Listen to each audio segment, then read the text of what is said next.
नमस्ते आप सभी को। आरपीएससी सेकंड ग्रेड शिक्षक भर्ती की तैयारी करने वाले विद्यार्थियों को सीधा सीधा एक संदेश है, एक सीधा सीधा मेरी तरफ से एक मैसेज है। और मैसेज मेरी तरफ से नहीं, हर एक समझदार शिक्षक की तरफ से ये मैसेज होगा और हर एक समझदार विद्यार्थी को इसको समझना पड़ेगा जो सिलेक्शन के लिए वाकई ही तैयारी कर रहा है। जो परिस्थितियां बन रही है उन्हें स्वीकार करना पड़ेगा, उनको हम लोग नकार नहीं सकते, चाहे उसमें हमें फायदा हो या नुकसान हो। ये ध्यान रखें आप लोग। आप में से बहुत से लोग कमेंट करने में लगे अपनी पढ़ाई छोड़कर, वो एक मिशन के तौर पे चला रहे हैं कि साहब ठीक है, ये गलत है, वो है, वो है, वो है। अरे गलत को गलत और सही को सही। अब मामला माननीय न्यायपालिका में जा चुका है और न्यायपालिका है वो 4 जुलाई को इनकी सुनवाई करेगी, यानी पहली जो तारीख है वो 4 जुलाई को, 30 जून को केस न्यायपालिका में जा चुका है। और न्यायपालिका, आपको मालूम है भारतीय संविधान का अनुच्छेद जो 50 है वो 50 कार्यपालिका को न्यायपालिका से पृथक्करण करता है और अनुच्छेद 13 है वो न्यायिक पुनरावलोकन का आधार है। न्यायिक पुनरावलोकन का आधार है, वो पूरी तरीके से वो देखेंगे कि क्या इसमें कोई कानून का उल्लंघन हुआ है, कानून क्या कह रहा है। और अगर माननीय न्यायपालिका का डिसीजन आता है तो हम सबको मानना पड़ेगा। अब एक बात जो चल रही है, अभी एक साहब आरपीएससी ने अपना कैलेंडर जारी कर दिया गया। आरपीएससी इसी माह होंगी 10,549 पदों की भर्ती परीक्षाएं, तो ये तो कैलेंडर तो जारी पहले से ही है। आरपीएससी कब कह रही है इस बात को, आरपीएससी की तरफ से कब बयान आया है? हम लोग कहेंगे कि माननीय अध्यक्ष महोदय उनकी तरफ से बयान कब आया कि भाई परीक्षा हमने स्थगित कर दी? नहीं आया है ना, आया कि नहीं आया है ना, नहीं आया बिल्कुल। तो परीक्षा तो अभी 12 जुलाई को ही है, लेकिन इसका मतलब ये थोड़ी है कि भाई कोर्ट में जो मामला गया है उस कोर्ट के मामले को हम लोग नकार सकते हैं। पॉजिटिव नेगेटिव किसी विद्यार्थी को अपने नजरिए में हो सकता है। मेरे शब्द मैं आपको एक साफ शब्दों में मैसेज देना चाहता हूं। देखिए, हर किसी भर्ती है, उस भर्ती से पहले हमें एक विशेष परीक्षा से गुजरना पड़ता है और वो परीक्षा है कि बाहरी वातावरण, कुछ निर्णय और कुछ आप लोगों के अफवाहें जो चलती हैं वो उन पे ध्यान।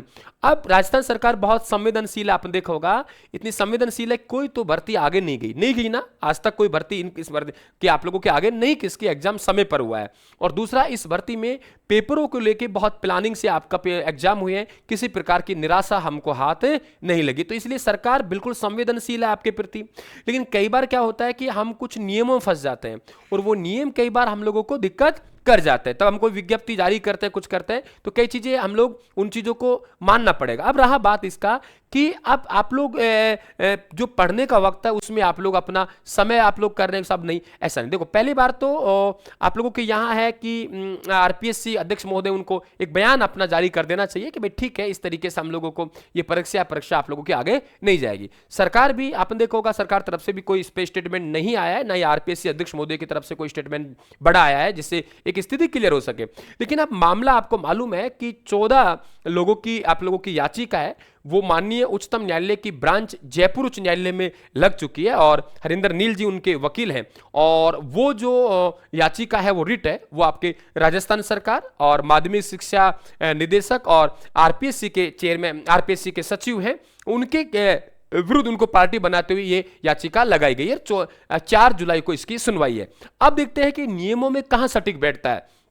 अब रहा जो बच्चे तैयारी करने वाले उनको, अब तैयारी करने वाले बार बार कह रहे हैं कि सर ये गलत बातें कर रहे हैं, ये कोई टीचर है ये विद्यार्थियों को भ्रमित कर रहे हैं। बेटा, भ्रमित कोई नहीं करता है, ये अपनी एक परिभाषा है, अपनी एक भाषा है, अपना एक आंकलन है। हम भ्रमित करने के लिए नहीं आए, ना हमने भ्रमित किया है कभी, ना हम करने के लिए आए हैं, ये ध्यान रखना। लेकिन जो परिस्थितियां बन रही हैं उस परिस्थितियों में हम अगर बच्चों को मोटिवेट नहीं करेंगे, उनका हौसला नहीं बढ़ाएंगे, तो फिर हमारा मतलब क्या निकला, है ना। इस बात को ध्यान रखें आप लोग। तो एक तो ये ध्यान रखें आप लोग कि आपको जो बच्चे जब भर्ती आपके आई 6,500 4,000 पद बढ़े तो हमें बहुत खुशी हुई कि नहीं, क्योंकि हमारे पक्ष में आया था कि साहब ठीक है 4,000 पद बढ़े, तो 4,000 पद बढ़े, हमें बहुत मजा आया कि अब हमारी नौकरी आसान हो गई। पहली बार तो ये पद नहीं बढ़ने चाहिए थे, दोबारा कोई भर्ती आती तो बेस्ट रहता। जैसे आरएएस की भर्ती हर साल आती है, तो हर साल अगर टीचर की भर्ती हमको देखने को मिलेगी तो पता होगा भाई वैकेंसी आनी है ना, हम लोगों को वैकेंसी फिक्स है साल में आनी, तो ये पद हैं आप लोगों के आगे भी निकाले जा सकते थे। वहां हमें लाभ मिला तो हम लोग बहुत उत्साह हुए, तो हमको उसका बेनिफिट हुआ, बहुत खुशी हुई, है ना। अब ध्यान रखें आप लोग, अब मामला थोड़ा सा आप लोगों के विपक्ष में जाता दिख रहा है, क्योंकि विपक्ष वाले विरोध कर रहे हैं। वो कह रहे हैं ठीक है साहब कि अब 1.5 साल वैकेंसी नहीं, उनकी बात सही है। वो गलत कहां है, क्योंकि हमारे पास में 4,500 वैकेंसी जोड़ भी तो गई ना। भाई 4000 वैकेंसी जोड़ी भी तो गई ना, तो उनका भी कहना सही है कि साहब आप दोबारा भर्ती निकाल दे, वो गलत कहां है। अब बातों को अगर वो मान लो माननीय न्यायपालिका में सही साबित करते हैं और न्यायपालिका संतुष्ट होती है और मान लो इस भर्ती को आगे किसका आती है, फॉर्म रीओपन होता है, मैं कह रहा हूं दुख तो हमें हुआ, लेकिन इतना दुख क्यों करना है रे? जब हमें न्यायपालिका भरोसा है, मामला न्यायपालिका में गया, तो क्यों हम लोग इंतजार कर रहे हैं कि साहब ये होगा वो होगा। ठीक है, न्यायपालिका का निर्णय आएगा, वो निर्णय हमारे सिर माथे होगा और माननीय न्यायपालिका का निर्णय हमें मानना पड़ेगा, कानून की समीक्षा करके करेंगे। 4 तारीख दे दी है, अब जो बच्चे तैयारी करें करो ना भाई, आपको कौन रोक रहा है, क्यों डिस्टर्ब हो रहे हो। मैं मानता हूं इस बात को कि आप में से वो भी लोग होंगे जो बिल्कुल गरीब घर से हैं, वो भी लोग हैं जो रूम लेके रह रहे हैं, वो भी लोग हैं जिनके बहन घर पे बैठी है, मैं नौकरी लगूंगा तो मेरी बहन का विवाह होगा। जो भी बहन भाई है कि ठीक है मुझे नौकरी लग जाए, मेरे पापा का वजन हल्का होगा और एक अच्छा वर हमें मिलेगा, अच्छा एक घर मिलेगा, उन सब बातों को अपन लोग जानते हैं। लेकिन ये सब बातें हैं भावनात्मक रूप से हमसे जुड़ी हैं, वास्तविकता जो बन रही है वो वास्तविकता कुछ और कह रही है यहाँ पे। इसलिए आपको तनाव नहीं लेना है, आपको अपना 4 तारीख को आप लोगों को वेट करना पड़ेगा और 4 तारीख को निर्णय भी आ जाएगा आप लोगों का। और निर्णय मान लो बाई चांस आगे डेट जाती है तो भर्ती और उलझेगी, लेकिन फिर स्थिति क्लियर हो जाएगी, एडमिट कार्ड वो जारी हो जाएंगे, एडमिट कार्ड वगैरह। तो भाई आपके एग्जाम डेट आगे नहीं गई तो आरपीएससी क्यों नहीं मांगेगी सेंट्रो सूचना? आरपीएससी तो सेंट्रो सूचना मांगेगी ना, सेंट्रो में लेटर भेजेगी, सेंट्रो सूचना मांगेगी, क्योंकि आरपीएससी या सरकार तरफ से अभी कोई ये थोड़ी कहा गया कि हमने एग्जाम आगे कर दी, वो तो एक प्रोसेस रहेगा। और मान लो 4 तारीख को निर्णय आ गया कि ठीक है भाई ये भर्ती यही रहेगी, यथावत आप लोगों को यही रहेगी, तो उसे कोई नकार नहीं सकते। तो फिर अचानक से क्या हम लोग स्कूल से व्यवस्था करवाएंगे? क्या अचानक से स्कूल में व्यवस्थाएं करेंगे? व्यवस्थाएं तो सुचारू रूप से जारी रहेगी, इस बात को ध्यान रखें आप लोग, लेकिन डिपेंड करेगा आप लोगों के न्यायपालिका के निर्णय पर, इस बात को ध्यान रखें।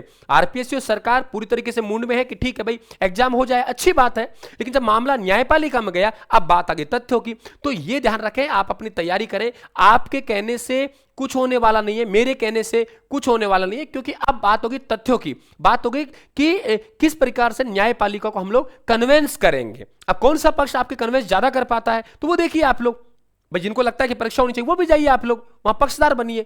तो कहने का मतलब ये चीजें आप लोगों के एक तरफ रख दीजिए, अब जो होगा देखा जाएगा। हमारे आगे गई तो कोई बात नहीं, समय मिलेगा, पोस्टें हमारी 4000 बढ़ गई, नए बच्चे शामिल हो रहे हैं तो हो जाने दो, कोई बात नहीं भाई, 4000 वैकेंसी भी तो बढ़ गई ना, 4000 पोस्ट भी तो बढ़ी है, उसको इस तरीके से देख लीजिए आप लोग।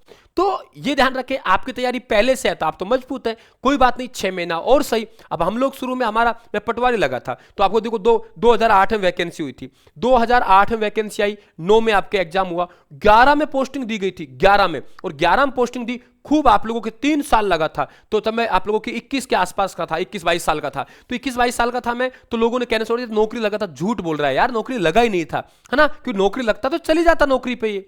तो देख लो 11 जनवरी में पोस्टिंग दी थी उस समय पटवारियों को। तो बेटा ऐसी भर्तियां बहुत देखते हैं जिनमें 2-2, 3-3 साल लगते हैं, लेकिन जो भी निर्णय पहले हो जाएगा तो कम से कम भर्ती बाद में जाके कोर्ट में नहीं जाएगी, बाद में अगर कोर्ट में जाएगी फिर लंबा खींचेगा, फिर भर्ती कैंसिल कर दी, फिर कुछ और होगा, वो लंबा खींचेगा। अब तो कोई बात नहीं, अब गई तो माननीय न्यायपालिका कानून की समीक्षा करके जो भी निर्णय लेगी वो हमारे सिर माथे पे है। तो अब लड़ना क्यों है? अब लड़ना क्यों है? अब तो इसलिए आप अपने सोशल मीडिया से दूर हो जाइए, आप इस नकारात्मक त्याग दीजिए, आप मत सोचिए कि आपको ये 12 जुलाई को पेपर है और पेपर के हिसाब से हम तैयारी करते हैं, हमारा रूटीन हमें नहीं बिगाड़ना है, हमारा रूटीन हमें नहीं बिगाड़ना है, और बिना किसी बातों पे ध्यान देते हुए आगे बढ़े। निर्णय आएगा वो आएगा, उसे ना आप रोक सकते ना मैं रोक सकता, जो होगा वो सामने आएगा और वो ही हमें स्वीकार होगा। अब उसे स्वीकार करने में, सामने आने में, या बेमतलब में टेंशन लेके अपने आप को कमजोर करना, अपनी प्लानिंग को खराब करना, अपनी स्टडी को खराब करना, ये आप खुद को अपने आप को नुकसान पहुंचा रहे हैं, दूसरे का कोई रोल नहीं है। जो होगा वो सामने आएगा, स्वीकार होगा, लेकिन जिस पे चल रहे हो उस पे आप अड़िग रहिए। आपको पता है कि 12 जुलाई के हिसाब से मेरी प्लानिंग है, तो प्लानिंग के अकॉर्डिंग 4 दिन निकाल लेना आप लोगों को, 4 दिन ज्यादा दूर नहीं है, इसलिए तनाव मत लीजिए, हमारे लिए सब होगा सकारात्मक। आगे जाएगी तो कोई बात नहीं, उसका सम्मान करेंगे, पेपर होगा तो हम उसका सम्मान करेंगे, क्योंकि पेपर होगा तो हमारी तैयारी चल रही है, आगे जाएगी तो हम और समय देंगे। इतने ही सालों से बेरोजगार थे तो 2 महीने में और कोई फर्क पड़ने वाला नहीं है, इस बात को ध्यान रखें, ये दिमाग में सोचना पड़ेगा। ऐसा नहीं हो आगे भी नहीं जाए, पेपर भी आपका 12 जुलाई को हो जाए और आप लोग इतना डिस्टर्ब हो जाए कि आप भाई 1 या 2 नंबर से आप रह जाएं। 1 या 2 नंबर से रह जाएंगे ना तो उसके लिए जिम्मेदारी माहौल रहेगा, माहौल रहेगा, इस माहौल को आपको एक्सेप्ट करना पड़ेगा, इस माहौल को आपको स्वीकार करना पड़ेगा। तो मैं यही संदेश मेरी तरफ से आपको देना चाह रहा हूं कि इस प्रकार पहली बार नहीं, हमेशा होता आया है। और ध्यान रखें, हम चाहते हैं कि कोई भी कि ये बाद में भर्ती कोर्ट में ना जाए, पहले जो होने वाला है वो हो जाए, डिसाइड हो जाए, न्यायपालिका न्यायिक समीक्षा कर ले और माननीय न्यायपालिका डिसीजन आ जाए, तो बेहतर रहेगा कि बाद में भर्ती ना जाए। यही हमारे लिए सुखदायी होगा। भर्ती है वो भर्ती समय पर पूरी हो, इस बात ध्यान रखें। तो आपका सबका ये, और बिल्कुल आप YouTube से जुड़िए। एक आप लोगों सभी के लिए जो हमारा 5100 MCQ का बैच चल रहा है YouTube पर, उस YouTube पर क्लास लगाइए। और एक सुपर फास्ट रिवीजन चल रहा है, उन क्लासों को लेकर अपना रिवीजन को आप बेस्ट कर सकते हैं। अच्छे कंटेंट के साथ आप प्रथम प्रश्न पत्र को मजबूत कर सकते हैं। जो बच्चे नए हैं, जरूर हमारा YouTube चैनल का विजिट करना। अगर लगता है आपको राजस्थान में टॉप लेवल का एक अलग अंदाज में पढ़ाने का तरीका राजस्थान पर है और राजस्थान के सवाल आते हैं, तो आप कंप्लीट उस बैच को फटाफट 2 गुना स्पीड से देके 5-7 दिन में उसका रिवीजन कर जाए। आपको मेरी तरफ से शुभकामना है। जो भी होगा देखा जाएगा। हमसे बड़ा परिस्थितियां नहीं है, हम परिस्थितियों से बड़ा हैं। हम परिस्थितियों से लड़ेंगे और विजय प्राप्त करेंगे, अपने सपनों को साकार करेंगे। बेशक हम 6 महीने की देरी हो सकती है, लेकिन वो 6 महीने को ही हम लोग हमारा स्वर्णिमय पल बनाएंगे। तो जो कमजोरी रह गई, उस कमजोरी को और मजबूत करेंगे अपन लोग, और अच्छा कंटेंट पढ़ेंगे। अगर भर्ती आगे जाती है तो, नहीं जाती है तो आप ये 10-12 दिन का अच्छी तरीके से अपना यूज लीजिए। अच्छी तरीके से इस वक्त को आप लोग बिताइए, क्योंकि लास्ट के 2-3 दिन वैसे पढ़ाई नहीं होगी। तो आपके पास लगभग मोटा मोटा 1 सप्ताह मानिए आप लोग, 1 सप्ताह में बेस्ट करिए आप लोग, और 3 दिन का इंतजार कीजिए। 3 दिन में आपके सामने पूरा डिसीजन आ जाएगा। धन्यवाद आप सभी को, राम राम, थैंक यू।